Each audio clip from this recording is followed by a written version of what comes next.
Welcome to my video diary. This is the first entry. It's not gonna be like a personal kind of video diary, but I just want to do something, talk about stuff. I'm just put my fan down a bit lower.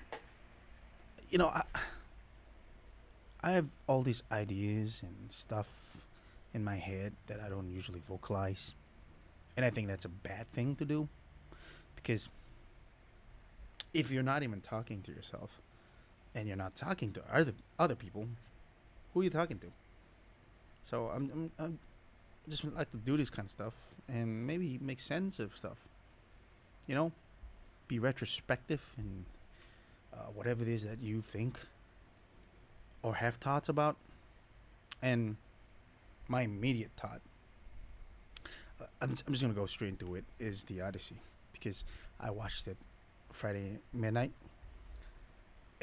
I got him at 3:30 and I couldn't sleep till like 5:30 because I was thinking about the movie, guys. I was thinking about the movie a lot. And well, I was looking at the discourse and all of the other crap that the internet was talking about this movie. The whole, oh, it's DI and all those other inclusivity stuff. But honestly, I don't think that was the issue of this movie. The issue of this movie, it's not a completely faithful adaptation of the Odyssey, which is not even a problem because you're not making a documentary. You're making a movie based on your own interpretation of the Odyssey, of the original texts, which also Homer didn't do the original Odyssey. He just collected all of the tales and stories that he has heard throughout his lifetime. Well, to the point of him writing Odyssey. But that's beside my point. A lot of people complained that this is like, oh, it's not accurate to the time. It's not accurate to the people and artists, other stuff. But once again, you're not making a documentary. You don't need it to be super duper, absolutely authentic. And when it comes to art, if you want to keep it super duper, absolutely authentic, you're going to lose a few stuff. You're going to lose the heart of it sometimes because you go for making every detail like in accordance to the historical facts. You're going to lose some artistic value to it. Unless the piece of art is being preserved from the get-go. Sure. People have adapted biblical stories that are completely not even close to authenticity. Authenticity. I'm talking about like Prince of Egypt, Exodus, the one with Christian Bale. They're not even close to being authentic. But people love them anyway. You see where I'm getting with this? It's not about making things absolutely authentic. It's about making things authentic to the point that it drives your vision, that it drives your artistic, creative vision. Because once you go only authentic, you lose your artistic vision. Or you lose a part of it anyway. And that won't satisfy the person making whatever piece of art based on whatever original thing. Because let's be honest, original thoughts are really hard to come by. And Chris Nolan is a fantastic adapter of things that already exist. None of his movies, and I say this really lightly because I'm an Nolan fanboy. None of his movies have been original ideas, if you've noticed. Maybe for the exception of Tenet. I've not seen Tenet in a lot of other types of media. It's usually time travel, front to back, not time inversion, which is, to me, one of the most interesting concepts you can put in a movie.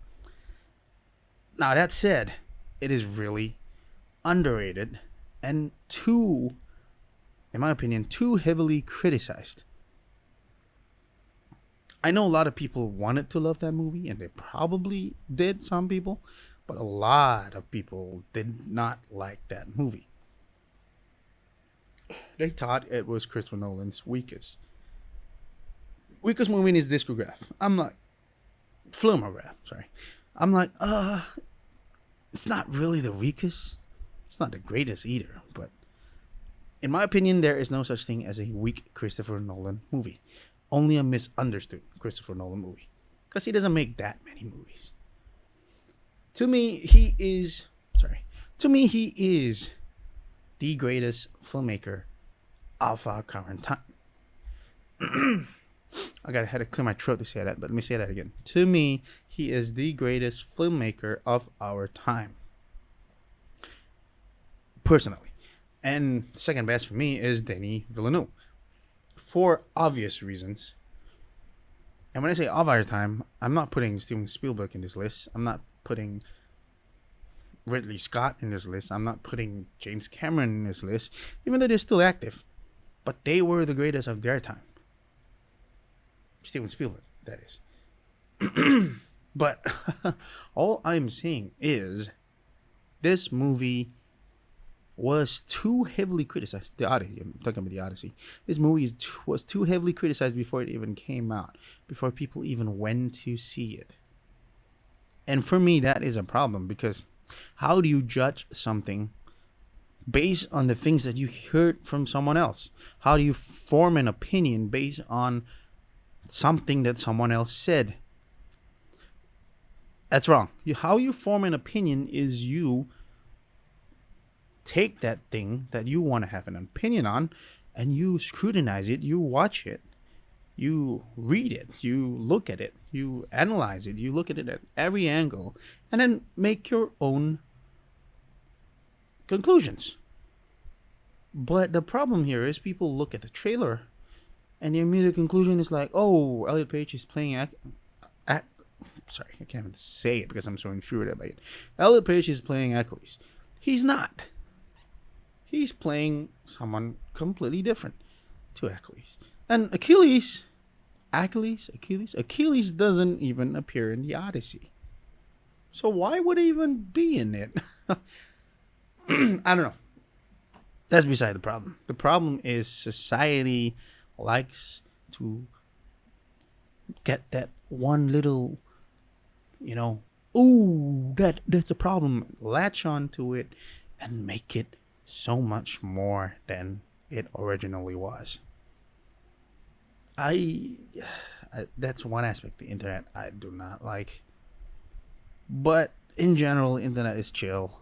A lot of people still make conclusions after, the fact that they've consumed something.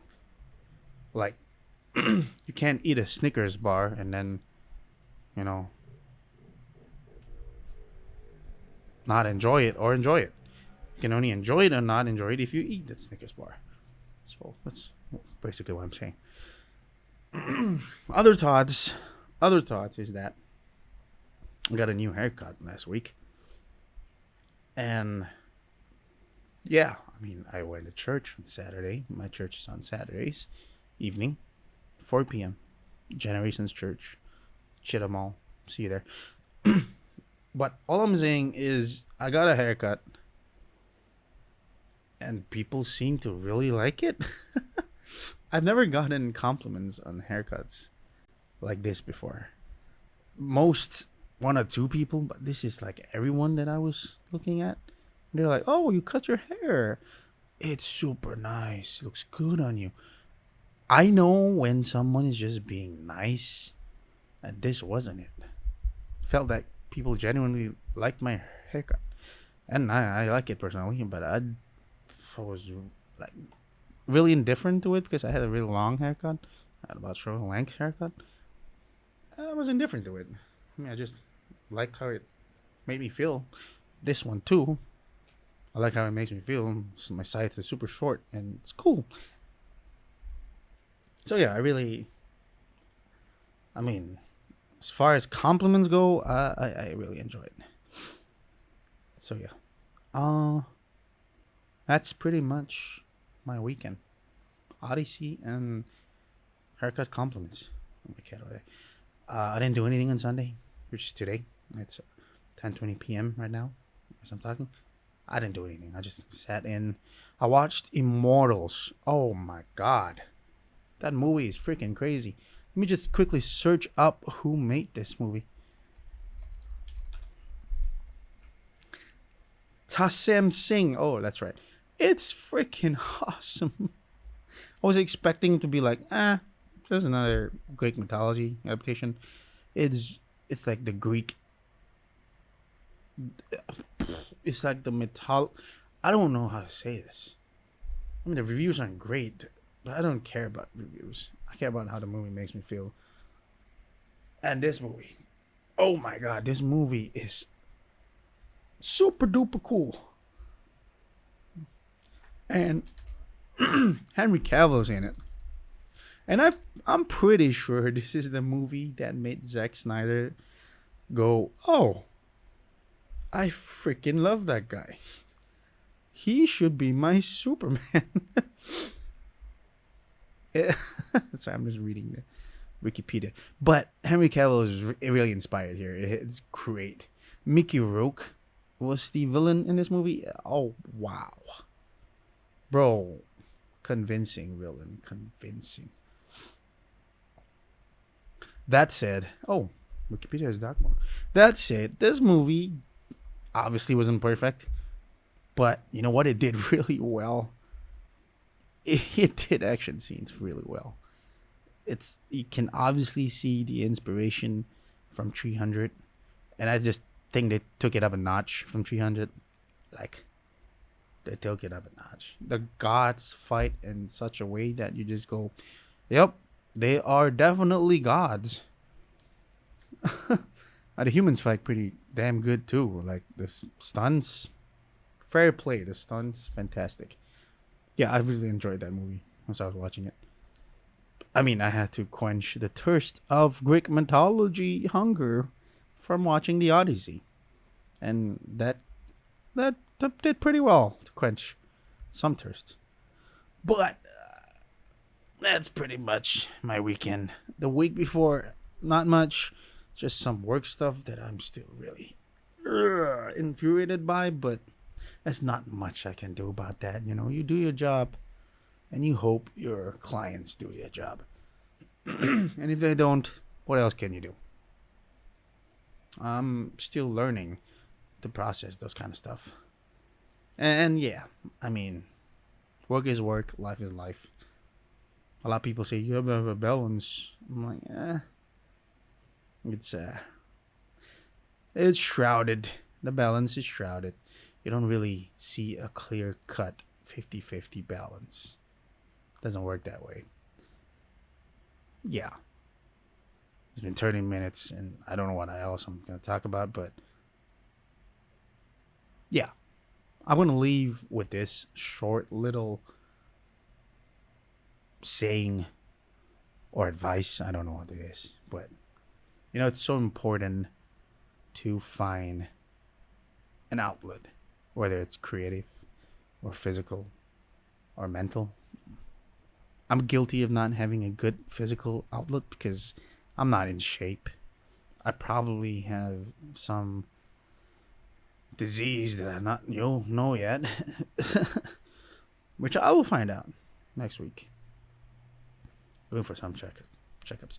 But I'm just saying that you need to have an outlet to do the things that you enjoy doing, and not just for the sake of doing things. Because I enjoy watching movies. I enjoy reading stuff, looking at news, football, all this other crap that some other people might not find important, but to you, you need to find something that is important and that impacts your life in a way that is positive. That's just it. Now, I really want to be someone who creates content that affects people in a good way. And yeah, I feel like making videos, talking to people, talking to you who are watching. I don't know who's going to watch this. Probably like 2 viewers. But I enjoy doing it anyway. So find something that you enjoy doing, that doesn't feel like a burden, that feels like you're affecting someone in a good way, because it matters. You are important, you matter, and the things you do, it matters. Possibly more than you can imagine. Don't sell yourself short. Don't think little of yourself. You have the power to create change in environments that may require change only if you are there. So think about it that way. Anyway, have a good week. It's been nice talking to you. I enjoyed this actually. So maybe I'll do it more. If, well, I'm not doing it for reception anyway, so I'm just doing it for fun. Adios.